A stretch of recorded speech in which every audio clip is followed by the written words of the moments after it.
दंडोत्तराम मायबापो, आपण दृष्टांताचे अर्थ पाहत आहोत. तर आपले 99 दृष्टांत झालेले. आता आपला 100वा दृष्टांत आहे. तो आहे जय बाबुळी याचा त्याचं लापणिक आहे. तेच सत्ताज्ञान मळा ते सारोनी संचरित. सत्ताज्ञान मळाला सारून सत्ताज्ञान संचार करतात. मायबाबा, सत्ताज्ञान कसं, म्हणजे सत्ताज्ञान म्हणजे अप्रोक्ष ज्ञान, ते कसं संचार करतात हे तुम्हाला सांगतो मी थोडं, आणि मग त्या दृष्टांत देतो. तर मायबाबा, आपण अनुसरल्यानंतर देशाच्या शेवटी गेलो, झाडाच्या तळोटी बसलो, स्मरण केलं आणि आपण त्यात वारलो, तर आपल्याला सुख्या श्रीमंताच्या घरी जन्म मिळतो.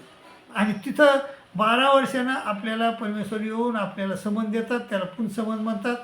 तिथून काढून घेऊन जातात आणि मग आपल्याला कोणी एकी अवसरी सकळ मळाचे परिसारण करूनही परमेश्वर जीवे सत्ताशक्ती संचरती, म्हणजे काढून घेऊन जातात. आणि काढून गेल्यानंतर किंवा एका अवसरात म्हणजे ते काय करतात, आपल्या स्वरूपावर, जीव स्वरूपावर 81 कोटी 1,900,000 देवतेचे मळ आहेत. आपण ती मळ रचना केलेली आहे. तर त्या मळाचं परिसारण करतात. आणि मधात आद्यमळ असतो आणि आद्यमळाखाली अनादेवी आपल्या जीवस्वरूपावर मशिवत लागलेली असते. आद्यमळ बी तसंच आहे. आणि मग त्या आद्यमळाला आणि अनादेवीला छिद्र पाडतात कृपेच्या आणीनं, आणि मधात जे जीवस्वरूप आहे शुद्ध, त्या जीवस्वरूपाला म्हणजे सत्ताज्ञानाचा संचार करतात.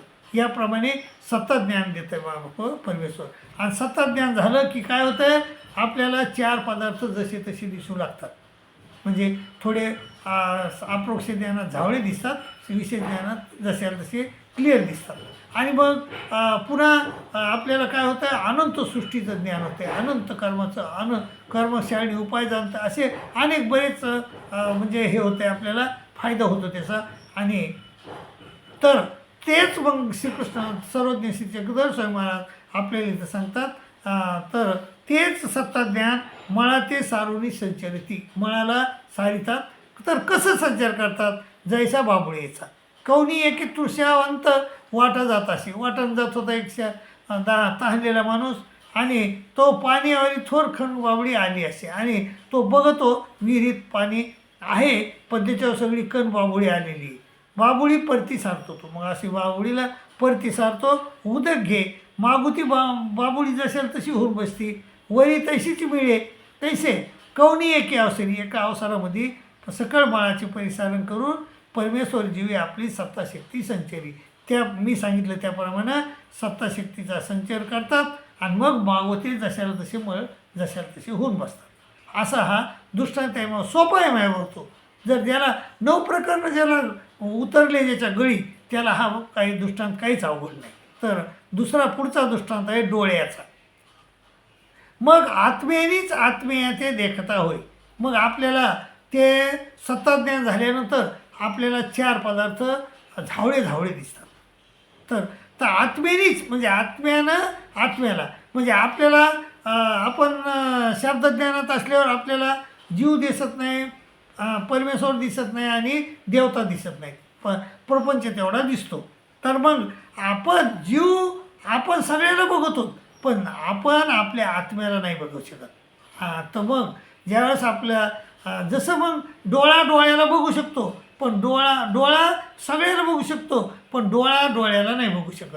तर कोणी एकी साधने करून डोळ्याला पाहू शकतो. म्हणजे भिंगात जर पाहिलं, आरशात पाहिलं, तर तुम्हाला डोळ्या पाहू शकतो.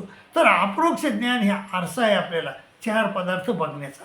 तर मग अप्रोक्ष ज्ञान झाल्यावर आपल्याला आत्म्यानेच आत्माचा, त्यावेळेस आपल्याला जीवाला पाहू शकतो, जीव 4ही पदार्थ पाहू शकतो, जैसा डोळ्याचा. डोळा सकळा ते देखे पण आपणे ते काहीच नाही देखे. सगळ्याला बघतो पण आपल्या स्वतःला बघत नाही. मग कोणी एके साधने करून डोळ्यानेच परंतु आज आरशात जर बघितलं तर आपल्याला आपला डोळा दिसतो. तसा आत्मा सगळ्या देखे म्हणजे आपला आत्मा जो आहे म्हणजे आपल्या डोळ्याच्या माध्यमातून सगळ्याला बघत होतो आपण. परी आपले ते काहीच नाही देखे. पण आपल्याला आत्म्याला आत्मा बघू शकत नाही. आपल्याला दुसऱ्याच्या शरीरातलं आत्मा नाही बघू शकत आपण, काहीच नाही देखे. मग कौनी एके साधने करून मग हे अप्रोक्ष ज्ञानाचं साधन करून मग जर आत्मयाचे देखता होय म्हणजे जीवच जीवाला तिथं पाहू शकतो, नव्हे जीवच्यादी पदार्थ तिथं बघू शकतो. तर पुढचा दृष्टांत आहे माझ्या दूरदर्शाचा. तरी काही सविशेष देखे जरी अप्रोक्ष ज्ञान झालं तरी स्पष्ट दिसतो का त्याला आत्मा किंवा ते 3-4 पदार्थ स्पष्ट दिसतात का ना.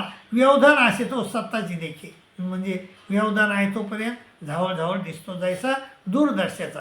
कोणी एक वाटा जात असे, एक माणूस वाटानं जातो तर तो दुरून एका वृक्षाला बघतो.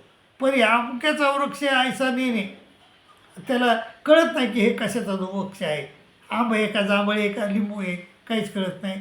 पण नाव एक सांगून जाय आणि मग म्हणे हा आमक्याचा वृक्ष आहे. आणि जवळजवळ जातो मग म्हणतो नाही गडे हा आंबा आहे, हा पिंपळ आहे, जे असेल ते म्हणतो. परी त्याचे असेच विशेष देखे पण त्याला आलेले फुलं वगैरे नाही बघू शकत. पण मग तयाखाली उभा राहा ठाके मग त्याचे असेच विशेष देखे. आणि मग तो त्याच्या खाली जाऊन उभा राहतो आणि उभा राहिल्यानंतर मग मात्र असेच विशेष देखतो. तसे अप्रोक्ष ज्ञानी स्वरूप देखे परी झावळे देखे झावळे पाहतो. सामान्य ज्ञानी झावळे पण फिटे, सामान्य ज्ञान झावळे परी असेच विशेष तर देखे नाही पाहू शकत नाही. मग विशेष ज्ञान झाले अवघे असेच विशेष देखे. मग बाबा सगळे उदाहरणावर दृष्टांत आहेत. हे अत्यंत महत्त्वाचे दृष्टांत आहेत, हे आपण समजून घ्यायला पाहिजे. आता त्याच्यानंतर दृष्टांत आहे जाग सुतयाचा. त्याचं लापणिक आहे व्यवधान फिटे मग समग्र संज्ञान अज्ञान निवृत्ते तो सत्ताची देखे. मग व्यवधान फिटतं आहे आणि मग सत्ता सगळं दिसतं आहे आपल्याला. म्हणजे व्यवधान फिटल्यावर दिसतंय सगळं जैसा जाग सुतयाचा.